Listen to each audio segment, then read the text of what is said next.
नमस्कार. संघर्ष वृत्तवाहिनीमध्ये आपलं स्वागत.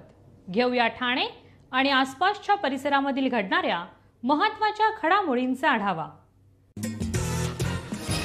सार्वजनिक बांधकाम विभागामार्फत शासकीय इमारतीत शासकीय निवासस्थाने तसेच सार्वजनिक बांधकाम विभागाच्या अखत्यारीत असलेले रस्ते दुरुस्तीची कामे संबंधित अधिकाऱ्यांच्या देखरेखीखाली कंत्राटदाराने पूर्ण केलेली असून देखील त्या कामाचे पैसे कंत्राटदारांना सार्वजनिक बांधकाम विभागामार्फत अद्याप दिले गेलेले नाहीत. यासाठी वारंवार पत्रव्यवहार व पाठपुरावा करून देखील सार्वजनिक बांधकाम विभाग व शासन यांच्याकडे दुर्लक्ष करीत आहे. त्यामुळे आमच्यावर उपासमारीची वेळ आली असल्याचे ठेकेदार सांगतात. कामाच्या अनुदानासाठी सार्वजनिक बांधकाम विभागाचे कार्यकारी अभियंता अधीक्षक त्यांच्याकडे पाठपुरावा केला असता सदर अधिकारी म्हणतात की आमच्याकडे पैसे नाहीत, त्यामुळे सदर ठेकेदार हवालदिल झाले आहेत. विशेष म्हणजे सार्वजनिक बांधकाम विभागाने ठेकेदार यांची प्रलंबित बिले न देता 2023-24 या वर्षाकरिता कोट्यावधींच्या कामांना मंजुरी दिली. मात्र ठेकेदार यांची उर्वरित बिले देण्यास सार्वजनिक बांधकाम विभाग टाळाटाळ करते. या व इतर प्रलंबित मागणीसाठी आज समस्त ठेकेदारांनी सार्वजनिक बांधकाम विभागात जोरदार निदर्शने करून शासनाचं लक्ष वेधण्याचा प्रयत्न केला. तसेच येत्या 27 जूनपर्यंत आमची प्रलंबित बिले सार्वजनिक बांधकाम विभागाने अदा केली नाहीत तर उग्र आंदोलन करण्यात येईल असा इशारा देखील यावेळी ठेकेदारांनी दिला आहे. आंदोलन छेडण्यामागचा सर्वात महत्त्वाचा विषय असा आहे की आत्ताची लोकसभा आणि राज्यसभा बघता शासनाने गेल्या 50 वर्षात जेवढी कामं मंजूर झाली नसतील तेवढी कामं ही 2023 ते 2024 या अर्थसंकल्पामध्ये मंजूर केलेली आहेत. सार्वजनिक बांधकाम रस्ते विभागाकडची मंजुरी ही साधारणतः 64,000 कोटीची आहे.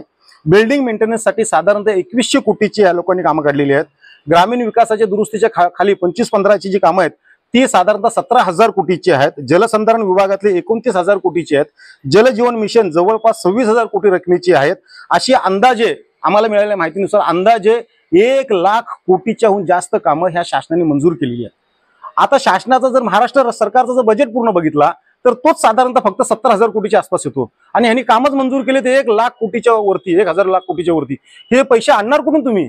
आणि ही कामं भरण्यासाठी महाराष्ट्रातले जेवढे काय कंत्राटदार आहेत यांनी आतापर्यंत जी काही सुरक्षा अनामत जी काय त्यांना EMD लागते भरायला ती जी भरलेली आहे, फिक्स डिपॉझिट वगैरे लागते ती अंदाजे 10,000 कोटीची आहेत. म्हणजे कंत्राटदारांची 10,000 कोटीची देयक म्हणजे जी आमची जी हक्काचे पैसे आहेत हे यांच्याकडे पडून आहेत आणि ही लोक आम्हाला देयक देत नाहीत. म्हणजे कंत्राटदारांनी करायचं तर काय करायचं? म्हणजे मला हे समजत नाही की शासन एकीकडे सांगते की आम्ही सगळीकडे विकासाचं पर्व करतोय, ते विकासाचं पर्व नसून हे कंत्राटदारांच्या विनाशाचं पर्व आहे असं आम्हाला वाटायला लागलेलं आहे. अधिकारी आज अधीक्षक अभियंत्यांना मंत्रालयामध्ये बैठक असल्यामुळे तिकडे गेले होते. उप अधीक्षक अभियंत्यांना आम्ही निवेदन दिलेले आहे, त्यांनी ते स्वीकार केलेलं आणि ते वरती प्रशासनाकडे पाठवतील. परंतु सर्वात महत्त्वाचा विषय असा आहे की येत्या 27 तारखेपर्यंत आम्ही त्यांना अल्टिमेटम दिलेले आहे. आम्ही पोलीस स्टेशनला सुद्धा तसं रितसर पत्र दिलेलं आहे. येत्या 27 तारखेपर्यंत जर आम्हाला आमचा निधी वर्ग नाही झाला तर आम्ही लोक तातडीने 27 तारखेपासून अधीक्षक अभियंत्यांच्या समोर मंडप टाकून आम्ही आंदोलन करणार आहोत. आणि त्यात पण जर पूर्ण दिशा व्यवस्थित नाही झाली, आम्हाला निधी उपलब्ध नाही झाला तर मात्र पूर्ण महाराष्ट्रभर जन आंदोलन उभं राहील.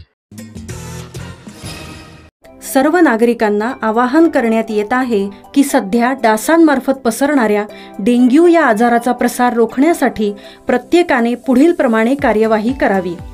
डेंग्यू आजार एडिस इजिप्ती हा डास चावल्याने होतो. या डासांची पैदास साचलेल्या किंवा साचवलेल्या स्वच्छ पाण्यामध्ये होते.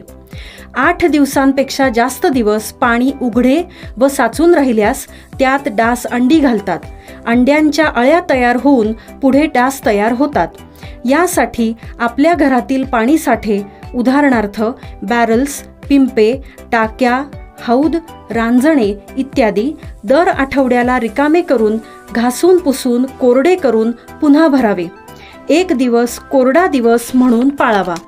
पाणी साठ्यांना घट्ट झाकणे बसवावीत किंवा जुनी साडी, चादर, धोतर यांनी बांधून झाकून ठेवावीत, म्हणजे डास त्यात जाऊन अंडी घालणार नाहीत.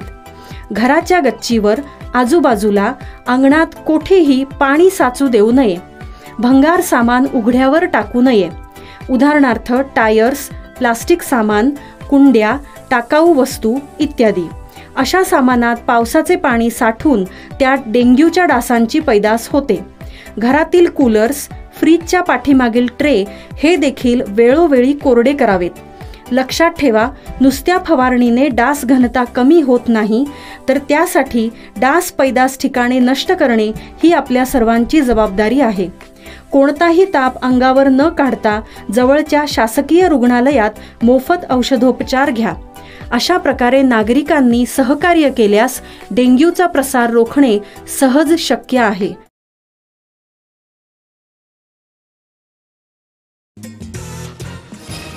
ओल्या व सुक्या कचऱ्याच्या विल्हेवाटीची जागेवरती सुविधा असलेल्या अद्ययावत टोगो व्हॅन ओवळा माजीवाडा मतदारसंघाला देण्याचं नियोजन असून 2 टोगो व्हॅन यापूर्वी शहराच्या सेवेत दाखल झाल्या आहेत.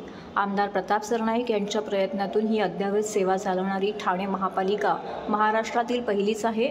ठाणे शहराला स्वच्छ व सुंदर ठेवण्याच्या दृष्टीने आणखी एक महत्त्वाचा उपक्रम आमदार प्रताप सरनाईक यांनी त्यांच्या ओवळा माजीवाडा विधानसभा मतदारसंघामध्ये राबवायला घेतला आहे.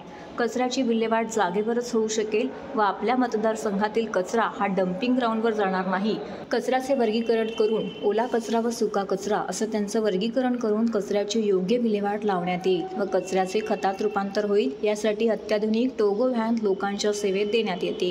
या टोगो व्हॅनमध्ये कचरा परस्पर टाकल्यावरती लगेचच ओला कचरा आणि सुका कचरा वेगवेगळा केला जातो. त्या कचऱ्याचे तिथल्या तिथेच खतामध्ये रूपांतर होते. प्रायोगिक तत्वावरती 2 टोगो व्हॅन मतदारसंघासाठी देण्यात आलेल्या असून आमदार प्रताप सरनाईक यांनी टोगो व्हॅनचे प्रात्यक्षिक पत्रकार परिषदेमध्ये दाखवले. त्यांनी विधानसभा निवडणुकीच्या आधी आचारसंहिता लागण्यापूर्वी लोकांच्या सेवेत टोगो व्हॅन दिलेल्या आहेत. भविष्यात ओवळा माजीवाडा मतदारसंघासाठी 50 व्हॅन देणार आहेत, जेणेकरून कचऱ्याची विल्हेवाट जागेवरच होऊ शकेल आणि आपल्या मतदारसंघातील कचरा हा डम्पिंग ग्राउंडवरती जाणार नाही. राज्याचे लोकप्रिय मुख्यमंत्री आदरणीय एकनाथजी शिंदे साहेबांच्या माध्यमातून लोकसभा निवडणुकीची आचारसंहिता लागू होण्यापूर्वी माझ्या मतदारसंघामध्ये कचरा प्रकल्पासाठी काही निधी मंजूर करण्यात आला होता. त्याची निविदा प्रक्रिया वगैरे राबवून मोठा जो कचरा प्रकल्प आहे तो गायमुख येथे कार्यान्वित झाला आणि प्रामुख्यानं ह्या 2 टोगो व्हॅन गाड्या आपण त्यातनं घेतल्या होत्या आणि आचारसंहिता लागण्यापूर्वी ह्या नागरिकांच्या सेवेमध्ये सुद्धा चालू झालेले आहेत. परंतु याचं प्रात्यक्षिक फक्त सर्वसामान्य जनतेला कळावं म्हणून आज तुमच्या समोर त्या गाड्या मी आणलेल्या आहे. कारण लोकांचा अजूनपर्यंत हे नक्की गाड्या काय आहे आणि गाड्यांच्या माध्यमातून काय कचरा कुठल्या प्रकारचा त्यामध्ये आपण टाकला पाहिजे आणि कुठल्या प्रकारचा कचरा आपण बाजूला ठेवला पाहिजे ह्याची जनजागृती होत नसल्या कारणानं आपल्याला ह्या ठिकाणी बोलवलं. प्रामुख्यानं ही टोगो व्हॅन आहे आणि ठाणे महानगरपालिकेला आम्ही सुपूर्द केलेली आहे आचारसंहिता लागू होण्यापूर्वी. आणि ही टोगो व्हॅन पूर्ण आमचा लोकमान्य नगर, शास्त्री नगर, वर्तक नगर, घोडबंदर रोड ह्या परिसरामध्ये ही टोगो व्हॅन फिरते आणि जो ओला कचरा आहे तो ओला कचरा ह्यामध्ये टाकला जातो. साधारणतः 1.5 टन कचरा एक व्हॅन प्रत्येक दिवशी घेऊ शकते आणि ह्या 1.5 टन कचऱ्याच्या माध्यमातून रोज 1.5 टन अशा पद्धतीनं जर कचरा तो गोळा केला जातो आणि त्यातनं मग खत निर्मिती होते. प्रामुख्यानं आपण जे बघाल की हा कचरा 1.5 टनाचा टाकल्यानंतर त्याचं खत बनायला चालू होतं आणि हे खत जे आहे ते 8व्या दिवशी तुम्हाला मिळतं. म्हणजे जसं रेडीमिक्स मध्ये सिमेंट आणि खडी रेती अशी मिक्स केली जाते तशी ही टोगो व्हॅन मध्ये अंतर्गत मशीनच्या माध्यमातून तो ओला कचरा हा फिरवला जातो आणि त्यातनं मग 8व्या दिवशी खत मिळतं. ते साधारणतः 3 किलो खत ह्या 1.5 टन कचऱ्याच्या पाठीमागे मिळतं. म्हणजे दररोज 1.5 टन अशा पद्धतीनं जरी ह्या टोगो व्हॅननी सगळा कचरा माझ्या मतदारसंघातला घेतला तर साधारणतः 200 टन कचरा ह्या ओवळा माजीवाडा विधानसभा मतदारसंघामध्ये रोज होतो. त्यापैकी साधारणतः 100% ओला कचरा आणि 100 टन ओला कचरा आणि 100 टन हा सुका कचरा. सुका कचरा हा मार्केटमध्ये विकला जातो कारण त्याला किंमत मिळते. ओल्या कचऱ्याला काही किंमत मिळत नाही. त्यामुळे ओल्या कचऱ्यापासून खत निर्मिती करण्याचा मुख्य प्रस्ताव आमचा आहे आणि हा खत निर्मिती जी आहे आम्ही महानगरपालिकेच्या वृक्ष प्राधिकरण विभागाला देणार आहोत, जेणेकरून वृक्ष प्राधिकरण विभागामध्ये शहरातील जे काही आमची उद्यानं आहेत, मैदान आहेत, त्या बाजूला जी झाडं आहेत त्या झाडांना ह्या खताचा खूप मोठ्या प्रमाणात फायदा होऊ शकेल. TJSB सौर शक्ती कर्ज गो ग्रीन, करा वीज बिलावर बचत. आकर्षक व्याजदर, 84 महिने परतफेड कालावधी, 80% लोन, व्यावसायिक आणि उद्योजकांकरता सुद्धा. अधिक माहितीसाठी तुमच्या जवळच्या शाखेला भेट द्या किंवा संपर्क साधा. 1800-223-466 आणि 1800-266-3466.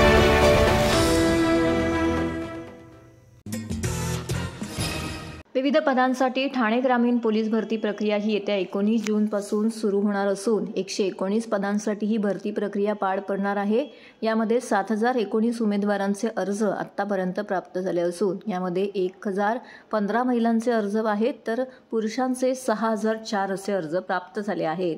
19 जूनपासून मुंब्रा येथील मौलाना अबुल कलाम आझाद स्टेडियम येथे ही भरती प्रक्रिया पार पडणार आहे. या संदर्भात आज ठाणे ग्रामीण पोलीस अधीक्षक डॉक्टर DS स्वामी यांनी पत्रकार परिषदेमध्ये माहिती दिली आहे.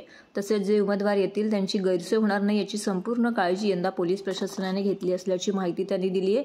या भरती प्रक्रियेमध्ये शारीरिक चाचणी पार पडणार आहे. सध्या पावसाचे दिवस आहेत. 100 मीटरचा जो ट्रॅक आहे त्या ठिकाणी पूर्णपणे वॉटरप्रूफिंग करण्यात येणार आहे. जे उमेदवार मध्यरात्री येतील किंवा पहाटे येतील त्यांची राहण्याची व्यवस्था करण्यात येणार असल्याची माहिती देखील त्यांनी दिली आहे. तसेच उमेदवारांच्या आरोग्याची काळजी लक्षात घेता या ठिकाणी ॲम्ब्युलन्स देखील ठेवण्यात येणार आहे. तसेच कोणत्या उमेदवाराला काही शंका असतील तर तातडीने त्या शंकांचं निरसन करण्यात येणार असल्याची माहिती देखील त्यांनी पत्रकार परिषदेअंतर्गत दिली आहे. ठाणे ग्रामीण पोलीस भरतीच्या अनुषंगानं ही प्रेस कॉन्फरन्स आहे.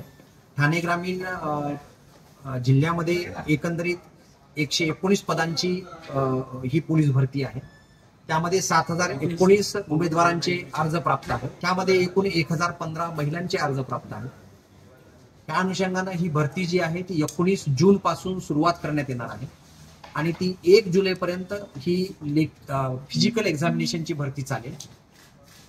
ह्याच्यामध्ये जे आहे ते उमेदवार जे या ठिकाणी येणार आहेत त्यांच्यासाठी ही जी परीक्षा आहे ही फिजिकल एक्झामिनेशन जी आहे ती शारीरिक चाचणी ही मुंब्रा या ठिकाणी मौलाना अबुल कलाम आझाद स्टेडियम जे आहे TMC ठाणे म्युनिसिपल कॉर्पोरेशनचं त्या ठिकाणी ही आयोजित करण्यात आलेली आहे. त्या ठिकाणी सिंथेटिक ट्रॅक आहे. त्याच्यामुळे पावसाचा ट्रॅकवरती परिणाम होऊन विद्यार्थ्यांना उमेदवारांना त्रास होणार नाही या अनुषंगाने त्या ठिकाणी ते नियोजन करण्यात आलेलं आहे. यामध्ये आम्ही उमेदवार जे येणार आहेत त्यासाठी 100 मीटरचा जो ट्रॅक आहे त्या ट्रॅकवरती पण आम्ही चिखल पडून पावसाने चिखल होऊ नये म्हणून आम्ही त्या ठिकाणी पूर्ण वॉटरप्रूफिंग आम्ही त्याचं करत आहोत. त्याचबरोबर उमेदवार जर समजा मध्यरात्री आले किंवा पहाटे आले तर उमेदवारांना त्या ठिकाणी आतमध्ये आपण त्या ठिकाणी टेंट टाकून त्या ठिकाणी त्यांना बसण्याची राहण्याची त्या ठिकाणी आपण व्यवस्था करत आहोत. त्या ठिकाणी जे आहे ते उमेदवारांना कुठलीही अडचण होऊ नये. जर समजा कुठल्या मेडिकल फॅसिलिटीज असेल तर आपण ॲम्ब्युलन्स त्या ठिकाणी ठेवत आहोत आणि अशा प्रकारच्या सर्व सुविधा ज्या आहेत त्या उमेदवारांना आपण देत आहोत. त्याचबरोबर उमेदवारांनी जर समजा 2 वेगवेगळ्या पदांकरिता जर काही अर्ज केले असतील, वेगळ्या युनिटला सुद्धा केले असतील आणि त्यांची त्या ठिकाणी फिजिकल एक्झामिनेशन झाली असेल तर त्यांना पुन्हा आपण 4 दिवसानंतर आपण आपल्या ठिकाणची त्यांना तारीख देणार आहोत. म्हणजे त्यांना कुठल्याही प्रकारचं शारीरिक त्रास कुठलाही होऊ नये अशा प्रकारचं आपण या ठिकाणी नियोजन करत आहोत. ठाणे शहर काँग्रेस मुख्य प्रवक्ते सचिन शिंदे यांचे निधन, पत्नीने दिली अग्नी. ठाणे शहरातील माळी समाज मंडळाचे माजी अध्यक्ष, ठाणे काँग्रेसचे नेते व मुख्य प्रवक्ते सचिन शिंदे यांचे मंगळवारी पहाटे 5 वाजण्याच्या सुमारास अल्पशा आजाराने निधन झाले. त्यांच्या पश्चात पत्नी प्राजक्ता आहे तर दुपारी ठाण्यातील जवाहर बाग येथील स्मशानभूमीमध्ये शिंदे यांच्यावरती अंत्यसंस्कार करण्यात आले. यावेळी त्यांची पत्नी प्राजक्ता यांनी शिंदे यांच्या पार्थिवाला अग्नी दिली. त्यांच्या निधनाने ठाणे शहरातील एक समाजप्रिय दिलदार व्यक्तिमत्व हरपलं, अशी प्रतिक्रिया त्यांच्या निकटवर्तीयांकडून व्यक्त करण्यात आली. ठाणे शहर काँग्रेसचे दिवंगत माजी अध्यक्ष बाळकृष्ण पुर्णेकर यांचे सहकारी आणि अनेक सामाजिक चळवळींचा कणा असलेले सचिन शिंदे हे ठाणे शहरातच नव्हे तर अवघ्या महाराष्ट्रातच परिचित होते. 2 आठवड्यापूर्वी ब्रेन हॅमरेज झाल्याने त्यांच्यावर ठाण्यातील खासगी रुग्णालयात उपचार सुरू होते. 2 आठवडे मृत्यूशी झुंज दिल्यानंतर अखेरीस मंगळवारी पहाटे 5 वाजण्याच्या सुमारास त्यांची प्राणज्योत मालवली. त्यांच्या निधनाची वार्ता ठाणे जिल्ह्यात वाऱ्यासारखी पसरल्याने सर्वत्र हळहळ व्यक्त केली जात होती. सचिन शिंदे यांच्या अंत्यदर्शनासाठी महाराष्ट्र प्रदेश प्रवक्ते सचिन सावंत, प्रदेश सचिव संतोष केणी, प्रदेश सचिव मनोज शिंदे, खासदार नरेश म्हस्के, आमदार संजय केळकर, निरंजन डावखरे, ठाणे काँग्रेस अध्यक्ष विक्रांत चव्हाण, माजी नगरसेवक संजय वागुले, भरत चव्हाण, सुधीर कोकाटे, मनोहर डुमरे, केदार दिघे, सुहास देसाई, राहुल पिंगळे यांच्यासह सर्वपक्षीय नेते, कार्यकर्ते, नागरिक मोठ्या संख्येने उपस्थित होते.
नर्मदा बचाव आंदोलनाच्या वतीने नर्मदा खोऱ्यात बेमुदत आंदोलन पुन्हा सुरू झालं आहे. आंदोलनाच्या नेत्या मेधाताई पाटकर यांनी आपल्या सहकाऱ्यांसह 15 जून 2024 पासून बेमुदत उपोषण सुरू केलं आहे. बेदखल झालेल्या प्रतिनिधींचे साखळी उपोषण सुरू आहे. आंदोलक काही हजार लोक त्यांच्या पुनर्वसनाच्या हक्कावरती ठाम आहेत. केंद्रीय जल आयोगाच्या 1984 मध्ये अंदाजित केलेली आणि 2023 मध्ये ती बरोबर असल्याचे सिद्ध झालेली बॅकवॉटरची पातळी स्वीकारा. बेकायदेशीररित्या आणि अनियमिततेमुळे घरे, शेती, गुरढोरे आणि माणसे सर्व मालमत्तेचे 2023 मध्ये झालेल्या नुकसानाची बाजार मूल्याने भरपाई द्या. कायदे, धोरण आणि सर्वोच्च न्यायालयाच्या आदेशाचे पूर्ण पालन करून सर्व प्रकल्प बाधितांचे पुनर्वसन करा. रिक्त पदांवरती पुनर्वसन अधिकारी आणि तक्रार निवारण प्राधिकरण मध्य प्रदेशच्या माननीय सदस्यांची लवकरात लवकर नियुक्ती करा. वरील कामं पूर्ण होईपर्यंत सरदार सरोवराची पाण्याची पातळी 122 मीटर राखा. 17 मीटरचे दरवाजे उघडे ठेवा. या मागण्या घेऊन आज ठाणे जिल्हाधिकारी कार्यालयाच्या समोर निदर्शने करण्यात आली. यावेळी जगदीश खेरालिया, राष्ट्रीय सरचिटणीस श्रमिक जनता संघ, डॉक्टर संजय मंगला गोपाळ, राष्ट्रीय समन्वयक, जन आंदोलनाचा राष्ट्रीय समन्वय राजेंद्र चव्हाण, ठाणे लोकसभा समन्वयक भारत जोडो अभियान नरेश भागवाडे, महासचिव, त्याचबरोबर इतर पदाधिकारी व संस्था संघटना यामध्ये सहभागी झाल्या होत्या. किसान मजदूर एकता जिंदाबाद जिंदाबाद जिंदाबाद. किसान मजदूर एकता जिंदाबाद जिंदाबाद जिंदाबाद. कौन बनाता है हिंदुस्तान? भारत का मजदूर किसान. मेधाताई तुम आगे बढ़ो, हम तुम्हारे साथ हैं. मेधाताई तुम आगे बढ़ो, हम तुम्हारे साथ हैं.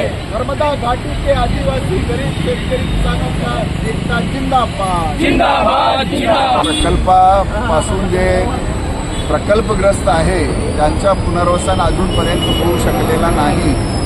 गेले 39 वर्ष नर्मदा बचाव आंदोलनाच्या माध्यमातून मेधाताई पाटकर देत आहे.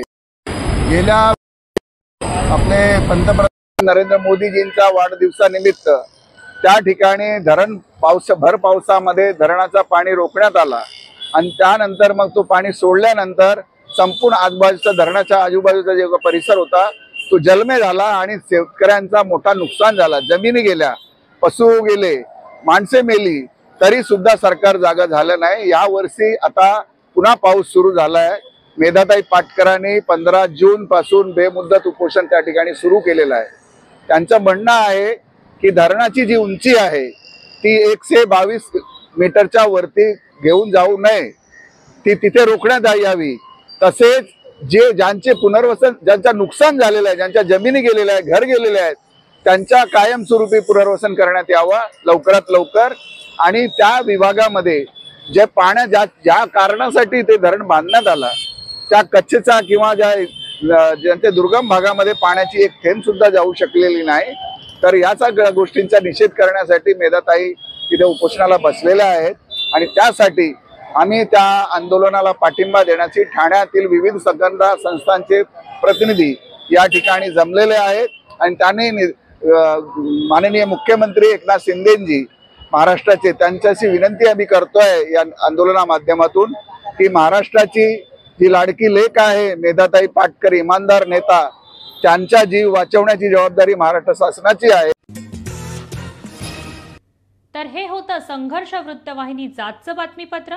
उद्या पुन्हा भेटू याच वेळी याच ठिकाणी ताज्या घडामोडींसह. तोपर्यंत नमस्कार.